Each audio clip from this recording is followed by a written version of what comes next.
Pwede pa naman, pwede pa naman. Okay, to Mr. 2K Marcoleta, hindi nakaligtas mga ka-JP Natics. Kinompronta ng isang didilis dahil po sa pangakong budol nitong si Marcoleta.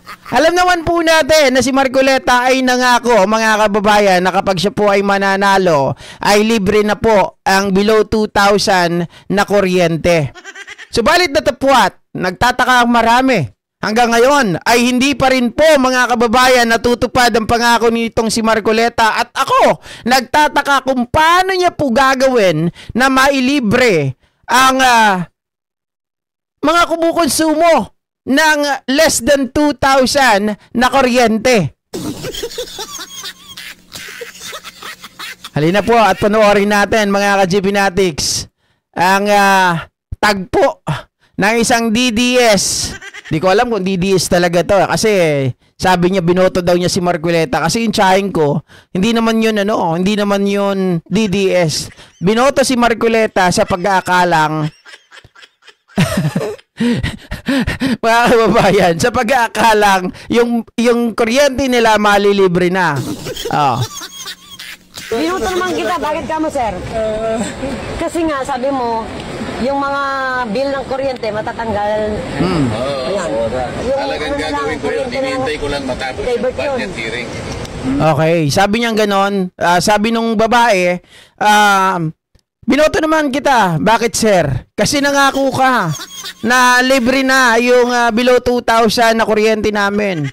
Sabi ni Marcoleta, gagawin ko yon. Inaantay ko lang matapos yung budget hearing. Budget hearing? Budget hearing ng ano? Mga kababayan, mga ka-JP Natics, malabong mangyari itong pinapangako ni Marcoleta na to. Saan niya kukunin? Kasi dito, magagawa niya ito, mga kababayan, kapag true subsidy. True subsidy. Diba? Sa gobyerno manggagaling.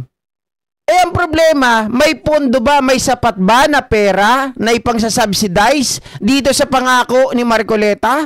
At tingin nyo mga kababayan, kaya bang maging consistent? Kaya ba na mapanindigan ito? Ilang taon kaya? Kung sakali, pinagbigyan halimbawa ni Pangulong Bongbong Marcos, ilang taon kaya? Sabi ko nga bakit hindi kaya umpisahan ni Marcoleta sa pamamagitan ng kanyang sweldo? 'Di ba? Yung sweldo nila, isama niya na yung sweldo ng anak niya. Para masimulan nila. Para matupad nila yung pangako. Kasi hindi naman ako masyadong bibigyan ng ayuda. Minuto naman kita, bakit ka mo, sir? Kasi nga, sabi mo, yung mga bill ng kuryente matatanggal. Ayan. Talagang gagawin ko yun, hinihintay ko lang matapos yung budget hearing. Kasi hindi naman ako. Anong budget hearing nga yun? Ang daming budget hearing dyan eh.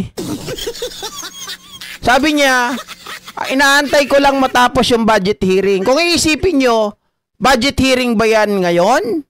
Budget hearing ba yan sa 2026? Budget hearing ba yan sa 2027? Budget hearing ba yan sa 2028? Walang katapusan, budget hearing. So dapat na doon, be specific. Pero kung papaniwalaan mo pa ba isang taong Marcoleta, mga kababayan? Maniniwala ka pa ba dito? Sabi niya lang nung una pagkaupo ko pa lang, tanggal na yan. Nakaupo na. Nagyabang pa nga.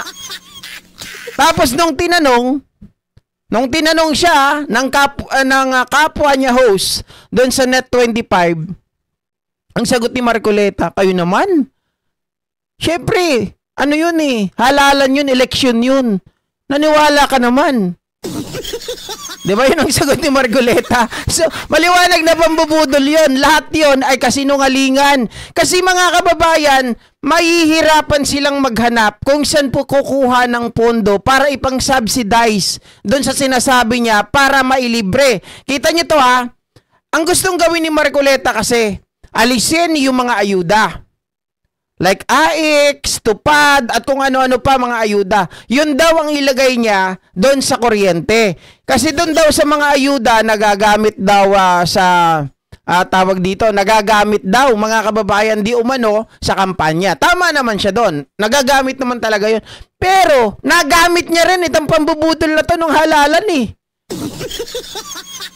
Kasi umaasa mga tao na kaya niyang gawin. Pero ako, hindi ako mabubudol niyan. Kasi, yan na mismo yung inuupuan niya, o yan na mismo yung pangako niya, nasa kongreso pa siya 19 years ago. Diba? Yan lagi yung sinasabi niya. Bababa yung bill ng kuryente, mga kababayan. Pero ano, pareha sila ni ni Rapi Tulfo.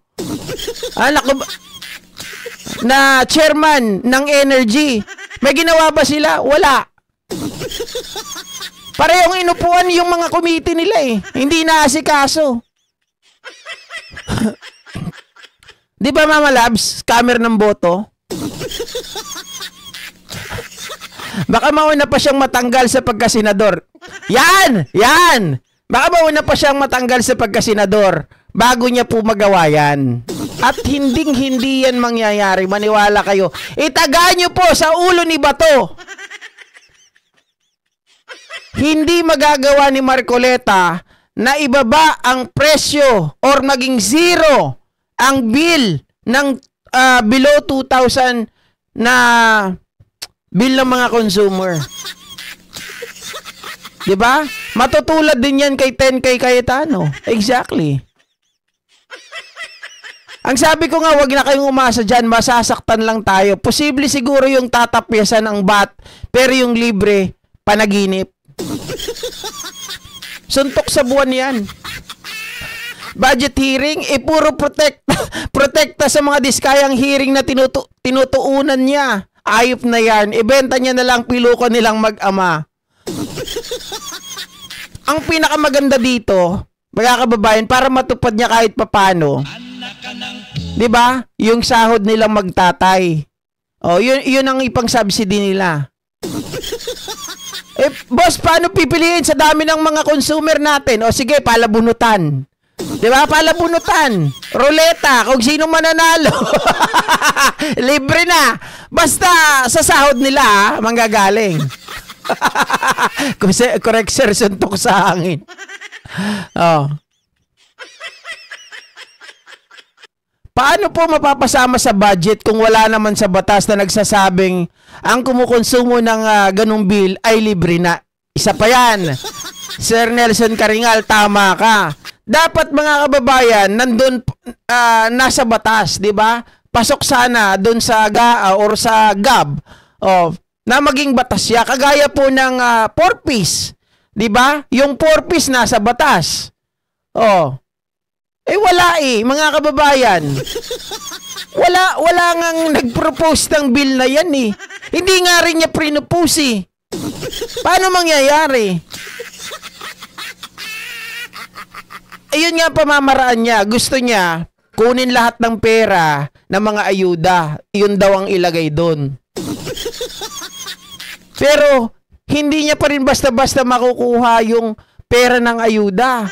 Kahit mawala pa yung mga ayuda, lalong-lalo na ngayon, may yung BICAM, mga kababayan, ilalive telecast na.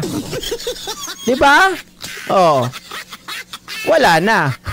Anyway, mga ka-GPnatics, hanggang dito na lamang po ang ating programa ngayong gabi. Pasensya na kung hindi ko natapos. Meron pa sana kay Jingo Estrada. Kaya lang mayroon na tayong may content na tayo ng 7:30 eh. 'Di ba? May kasunod na video to. Pagkatapos natin, may video na kayong panonoorin ulit. Okay, sa magandang gabi po muli sa inyong lahat. Magkita-kita tayo bukas, mga kababayan, mga ka-GPnatics. Mag-ingat po tayo at huwag po natin kalimutan, mga kababayan, na lagi po tayong maniwala. Okay, thank you so much. Buyers! Makukulong din yan.